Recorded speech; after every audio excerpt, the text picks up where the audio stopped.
அப்படியே நில்லு ராஜா, சுத்தி போடுறேன். இந்த பாவி கண்ணு பட்டுச்சோ, என் பிள்ளைக்கு இந்த நிலைமை.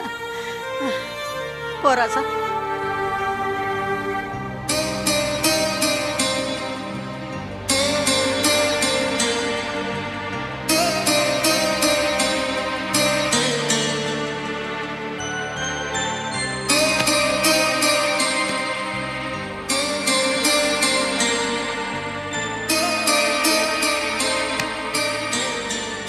என்னண்ணே மெத்த அதுன்னு எல்லாம் புதுசா இருக்கு? இல்லடா, ஏற்கனவே அடிபட்டு வந்திருக்க. பாயில படுத்தா உடம்பெல்லாம் வலிக்கும் இல்லையா, அதான் உனக்காக தான் வாங்கிட்டு வந்தேன்.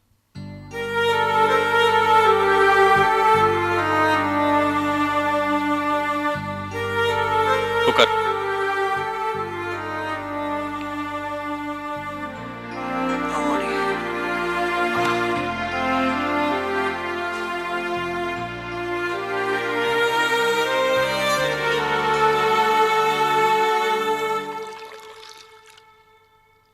சூடா இருக்கு.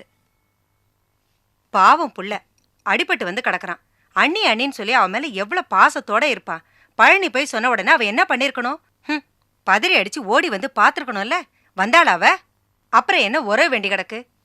இந்த வீட்டு மூத்த மருமகன்னு எந்த மூஞ்சியோட இந்த வீட்டு வாசல்ல வந்து நிப்பா?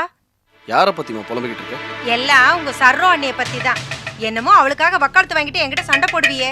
இப்ப அடிபட்டு ஆஸ்பத்திரியில கிடக்கும்போது உன்னை வந்து எட்டி பார்த்தாளா? இப்போ அது புரிஞ்சுக்கோடா அந்த குடும்பத்தோட குணத்தை பத்தி. என்னடா என்ன உத்து பாக்குற? உண்மையை சொன்ன மனசு தாங்கலையோ? அண்ணியும் அவங்க அப்பாவும் ஆஸ்பத்திரியில வந்து என்ன பார்த்துட்டு தாமா போனாங்க. கேட்டியாடா மாணிக்கம்? ஆஸ்பத்திரி வரைக்கும் வந்தவ இங்க வீட்டுக்கு வராம அப்படியே ஊருக்கு திரும்பி போயிருக்கா. அவ நீ நினைக்கிற மாதிரி அப்பாவி கிடையாது. அவளுக்கு வால் ரொம்ப நீளம். எல்லாத்துலயும் குத்தமாமா. அது எப்படிமா எல்லா விஷயத்தையும் உனக்கு சாதகமா உனக்கு நியாயமாவே பயன்படுத்திக்கிற? எங்கிருந்து கத்துக்கிட்ட? என்னடா ஒரு மாதிரியா பேசுற? வேற எப்படிமா பேச சொல்ற? ஏமா உங்க கூட ஊருக்கு வந்த அண்ணிய அம்போன்னு அவங்க வீட்டுல விட்டுட்டு நீ வந்துருவே, அது தப்பு இல்ல. ஆனா நீ என்ன செஞ்சாலும் நாய் மாதிரி வாலாட்டிக்கிட்டு உன் பின்னாடி வந்து நிக்கணும்னா எந்த வகையில நியாயம் அது? நாய் கூட ஒரு அளவுக்கு மேல சீண்டினா கடிச்சு வச்சிரு, ஞாபகம் வச்சுக்க. அவ இந்த வீட்டு மருமக, எல்லாருக்கும் பணிஞ்சுதான் போகணும். அது அவளோட கடமை. ஆமா, எல்லாரும் உனக்கு பணிஞ்சு போகணும். நீ பெரிய மகாராணி. ஏமா அண்ணி இந்த வீட்டுக்கு வந்து முழுசா 1 வருஷம் ஆல, அதுக்குள்ள அடங்கி போனோம் பணிஞ்சு போனோம் இந்த பேச்சு பேசுறியே. அவங்க பிறந்து வளர்ந்த வீடு அது. அந்த வீட்டுல உள்ளவங்களை நீ தப்பா பேசினா அண்ணி கோவம் வராது? நீ இப்படி ஏட்டிக்கு போட்டியா பேசுறதுனாலதான் உன்னை எவனோ இப்படி அடி அடின்னு அடிச்சிருக்கான். அடிபட்டும் கூட உனக்கு புத்தி வரலையே. ஏன்டா இப்படி சத்ரு மாதிரி என் வயித்துல வந்து புள்ளையா பிறந்திருக்க? பாத்தீங்களானே, அண்ணி பக்கம் இருந்த நியாயத்தை சொன்னதுக்கு என்ன இந்த பேச்சு பேசுறாங்க.